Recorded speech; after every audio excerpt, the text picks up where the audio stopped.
कहते हैं भगवान श्री कृष्ण, महाभारत का युद्ध पूर्ण हो गया, हार जीत के फैसले हो चुके थे, कौरव हार चुके थे, पांडव बाजी जीत चुके थे। और कहते हैं ना, जब कोई व्यक्ति चक्रवर्ती राजा बनता है तो सनातन धर्म में परंपरा है कि वो राजसूय यज्ञ का आयोजन करता है।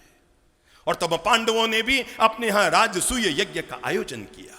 और जब राजसूय यज्ञ का आयोजन किया तो इतना बड़े यज्ञ का आयोजन हो रहा था, पांडवों ने एक बड़ी सभा बुलाई ताकि सब लोगों को अपना अपना कार्य सौंपा जा सके। युधिष्ठिर ने भगवान श्री कृष्ण से अनुरोध किया कि हमने ये सभा का आयोजन किया है व्यवस्था समिति बनाने के लिए।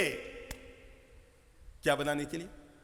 व्यवस्था समिति बनाने के लिए। आपको सभा में जरूर आना है। श्री कृष्ण भी पहुंच गए और सब काम सौंप दिए गए। जो लोग अतिथि लोग आएंगे उनका साफा कौन पहनाएगा, तिलक कौन करेगा, मुकुट कौन पहनाएगा, उनको उपहार कौन देगा, उनका सम्मान कौन करेगा, सारे काम अलग अलग बांट दिए गए। उन्होंने सबको सारे काम बांटे, पर भगवान श्री कृष्ण को कोई भी काम नहीं सौंपा। भैया भगवान है, इनको कोई काम थोड़ी सौंपा जाता है। इनको थोड़ी हम कहेंगे कि आपको ये काम करना है, ये काम करना है। जब सारी सभा पूरी हो गई, अब देखो मैं बताता हूं कोई भी व्यक्ति भगवान कैसे बनता है। तब श्री कृष्ण खड़े होते हैं। गीता के जनक श्री कृष्ण तब खड़े होते हैं और खड़े होकर युधिष्ठिर से कहते हैं, भाई एक बात समझ में नहीं आई, तूने सबको अलग अलग काम बांटा है, मेरे योग्य कोई काम नहीं दिया। क्या मैं इतना अयोग्य हूं कि मैं कोई काम कर ही नहीं सकता? लगता है तुम लोगों को मुझ पर भरोसा नहीं है। तुम्हें लगता है कि कृष्ण कोई काम नहीं कर पाए। अरे जब युद्ध भूमि में भी मैं केवल सारथी बन पाया तो तुम्हें लगता है भगवान क्या काम करेंगे? अरे मैं अयोग्य नहीं हूं, मैं भी काम कर सकता हूं। पांचों पांडव खड़े हो गए, नतमस्तक होकर कहने लगे, प्रभु कैसी बात करते हो, भला आपकी योग्यता पर कौन प्रश्न उठा सकता है और हमारी क्या औकात है कि हम आपको कार्य सौंपे? आप ही तय कीजिए कि आप कौन सा काम इस यज्ञ भूमि में उठाना चाहेंगे।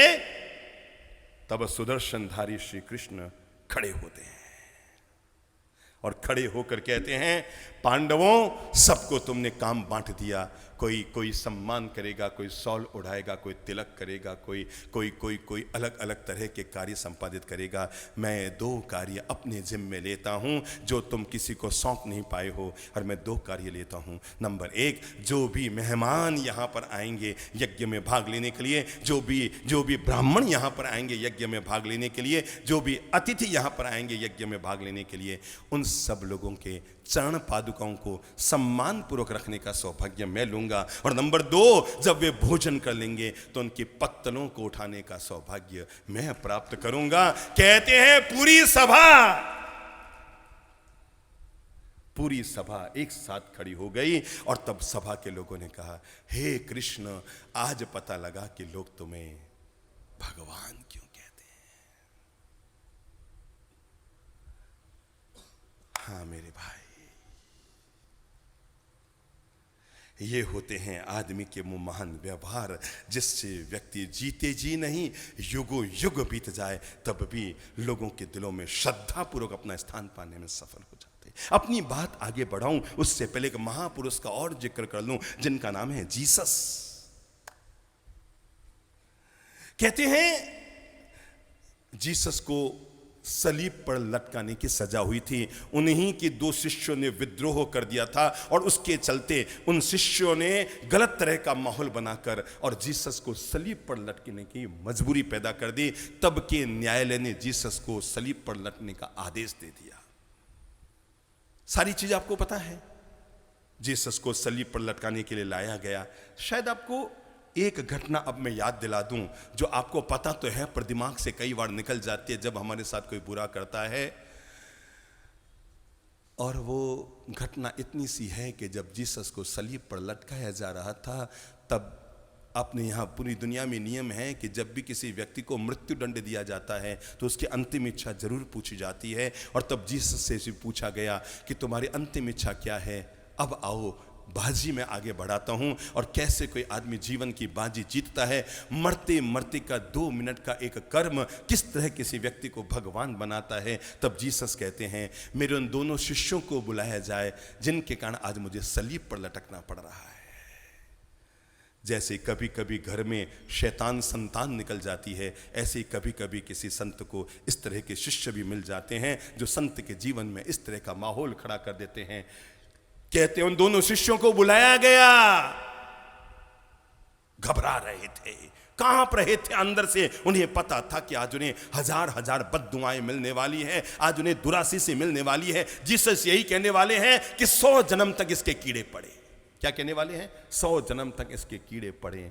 लेकिन कोई व्यक्ति क्रॉस पर लटकते लटकते कैसे भगवान बनता है? तब जीसस कहते हैं एक कृपा और की जाए, एक थाली मंगाई जाए, एक लोटे में दूध और पानी मंगाया जाए। और तब कहते हैं जीसस अपने उन विद्रोही शिष्यों को, जिनके कारण आज उन्हें सलीब पर लटकना पड़ रहा था, उन्हें सम्मानपूर्वक ऊंचे आसन पर बैठाते हैं और उनके चरणों में दूध और पानी डालकर उनके चरणों को धोते हैं। अपने लंबे बालों को आगे लेकर आते हैं और उन बालों से उन दोनों शिष्यों के चरणों को पहुँचते हैं और हाथ ऊपर करके कहते हैं, हे ईश्वर, इन्हें माफ कर देना, इनको नहीं पता कि इन्होंने क्या कर दिया।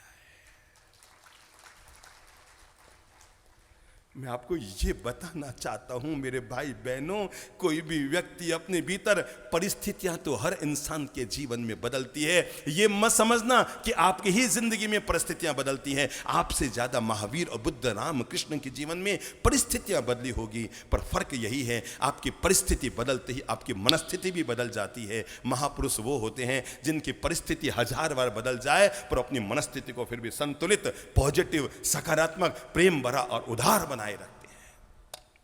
जो उनके साथ गलत करता है उनके साथ भी अच्छा करते हैं। जो तौके, फिर से बोल लो, जो तौके कांटा बोए। ये भारत की संस्कृति है, ये भारत के महान संतों की संस्कृति है, ये जीवन का आदर्श है हम सब लोगों के लिए। जो तौके कांटा बोए, ताहे बोय तू फूल। एक बार केवल बोलो मत, इसे अपने जीवन के साथ जोड़ने की भी कोशिश करो। आओ हम जब अपने व्यवहार को अच्छा, मीठा, मधुर बनाने की बात कर रहे हैं, तो मेरे भाई, दुनिया में करोड़पति और रोड़पति में ज्यादा फर्क नहीं होता, और तिजोरी का भी फर्क नहीं होता। दुनिया में करोड़पति और रोड़पति में ज्यादा फर्क नहीं होता। जो अच्छे कर्म करता है वो करोड़पति होता है, और जो गलत कर्म करता है वही रोड़पति होता है। इससे ज्यादा करोड़पति और रोड़पति में ज्यादा फर्क नहीं होता। अपनी जिंदगी को ऐसे जियो कि लोग आप पर गौरव करें, घर के लोग आप पर अभिमान करें, स्वाभिमान करें, गौरव करें, इज्जत करें, छाती तान कर चलें कि हम उसकी संतान हैं।